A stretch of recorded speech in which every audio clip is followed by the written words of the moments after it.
Hi, and welcome. You're listening to the X22 Report. My name is Dave, and this is episode 714, and today's date is July 11th, 2015, and the title of this episode is The Current Economic Collapse News Brief. Now, before I get started, I just want to make an announcement. The interview with Chris Duane now is up on the X22 Report Spotlight channel, and all you have to do is go to YouTube, type in X22 Report Spotlight. It will bring you right to the channel. You'll find the video there. You can also come to the x22report.com site and you'll see the video on the right-hand side.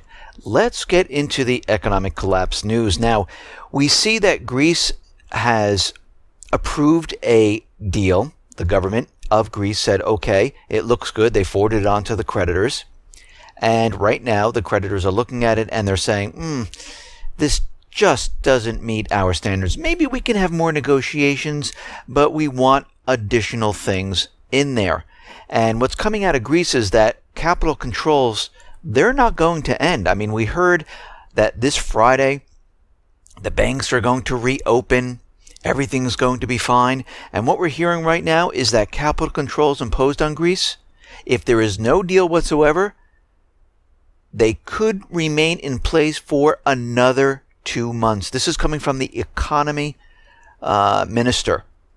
He said the banks could reopen as soon as next week if an agreement is made with the creditors. And at this point right now, it seems that the agreement is not what the creditors are looking for. And the Greek people are saying, and this is coming from a snap poll by Bridging Europe, 79% of the respondents said they were against the third bailout that the Greek government proposed. A further 74% stating they believe that the Greek government's proposal goes against the 61% no vote. So the people voted in a referendum, they voted no, and the Greek government pretty much put together the same plan they voted no on.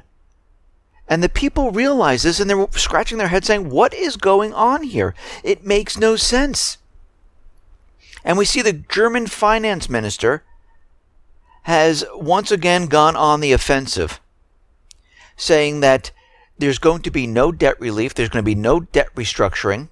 Now again, if they do any type of debt restructuring, it will be done privately. They will not broadcast this to the entire world. It will be done in secret. There'll be gag orders so nobody knows what was done. But right now he's saying to the world, no, we're not going to write off any of this debt. Greece has to pay, and we're starting to see that other countries in the Eurozone, like Finland, Estonia, Lithuania, Slovakia, Slovenia, Netherlands, they're supporting having Greece temporarily suspended from the Euro membership, saying, okay, you can exit right now temporarily. Good luck. And I think what Germany is trying to do at this point in time, because they recommended this also. They want Greece to suffer. It's like a punishment. Like, we will suspend you and see if you can make it. But again, Tsipras has made a deal with Putin. Now, is this part of his plan? To continually give the creditors a little bit, but not all of it, and have the creditors turn it down? Because he said, this is our best proposal yet. And the creditors are looking at it saying, no, we want to temporarily suspend you. Now, if they temporarily suspend Greece from the Eurozone, Greece could say, you know something? Maybe we should turn towards Russia or the BRICS system. Now, this could be part of his plan. Varoufakis, as we know, he's resigned. And he is convinced that the German minister, finance minister, says he wants Greece to temporarily exit the Eurozone. And what does he mean by that? Based on months of negotiation, he says his conviction is that the German finance minister wants Greece to be pushed out of the single currency to put fear of God into the other countries. Now, of course, he doesn't want Greece to do it on its own. They want to say, okay, here, you're no longer part of this right now, and have France, Italy shaking their boots. I don't know if this is going to work. I think it's going to have the opposite effect. I think they're going to see Greece saying, okay, we're temporarily suspended, we're going to look some other place because we need to survive. They're going to print up their own drachma. There's been sightings all over the place. And we're going to have to watch this situation, and we'll have to watch it over the weekend to see how things turn out. But again, this is not helping the people. And even if they do come to some type of an agreement, this still does not help the people because there's austerity implemented, pushed on the people. And this does not help them. It doesn't create jobs. It doesn't help the people get back on their feet. Because as we know, all of this goes to the banks anyhow. So what they're talking about at this point doesn't help the people. And if they do get another bailout, how long before we're in the same exact position? Because as we know, this is not going to help Greece either way. They have to look towards a different direction to spur economic growth. Either create their own currency, remove themselves from the euro, maybe get some help from Putin. This will help the country. This will spur economic growth. But we'll have to watch this. We see that Iran right now is inviting Russia to attend the Gas Exporting Countries Forum Summit. And they invited Putin. And they invited heads of states of 5 more countries to attend the 3rd Gas Exporting Countries Forum. And again, if or when the sanctions are dropped and this peace plan goes forward, I don't know if the United States government central bankers are going to get what they exactly wanted. And this is why we need to watch this, because we know that this is not about nuclear weapons. This is about taking over a country, putting the dollar on their natural resources. The only reason weapons comes up is because it makes it easier for the United States government central bankers to disarm a country and then go in and get what they want. That's what they're doing. This is what they're talking about. They don't have a nuclear weapon. They're not concerned about that. They keep going after certain other things.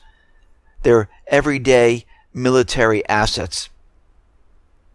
And they keep trying. They keep bringing up new and new proposals, trying different tactics. They're trying to get Iran to say, listen, we're out of this deal. But so far it has not worked. Iran wants the sanctions removed. Iran wants the deal. Iran wants to pivot towards Russia, to the BRICS system. And I think this is where the problem's coming in. This is why it's been going on for so long. Because as we can see, over 30 years now, they have not created one nuclear weapon. There's IAEA inspections have never found a thing. They found no evidence whatsoever. Most of it has been created by the CIA and planted. So we'll have to watch this very closely with the P5+1 talks. We see in Afghanistan, there are now warnings coming out that the Islamic State is planning attacks against NATO troops. Pentagon officials claim that they have evidence that yes, there are attacks planned, and they're planning to launch attacks against U.S. and NATO. Now again, as we know, the United States government is not going to leave Afghanistan. Now they're making the case of why they need to stay and why more troops need to go into this area, because the situation, as we can see, it's continually getting worse. And this is what they're trying to tell everyone. The new ambassador for Ukraine is saying, you know something? Ukraine needs 1,000 Javelin systems. And these Javelin systems, which are Javelin missiles, they are portable anti-tank missiles of the 3rd generation designed to target armored vehicles and low-flying targets. And they're saying they need about 1,000 of them to protect themselves against the southeastern people, because we don't know what they're planning. So they're looking to get lethal weapons into the country. We know they're getting lethal weapons from other European countries, and most likely with the United States, they're coming in covertly. But they want the more advanced weapons in the country, and we know they are planning some type of an offensive. And we can see in Syria, we can see in Ukraine, things are starting to ramp up. We see the United States government is pushing the UN to investigate the Syrian chemical attacks with chlorine gas. And we know this happened once before, if we go back to August of 2013. So at this point in time, we see they are pushing and getting ready for a major type of an event to push an offensive in Syria and Ukraine. And this is something we need to continually look at and track as time goes on. Listen, everyone, thanks a lot for listening. Be well, be safe, and especially be prepared. Thanks a lot.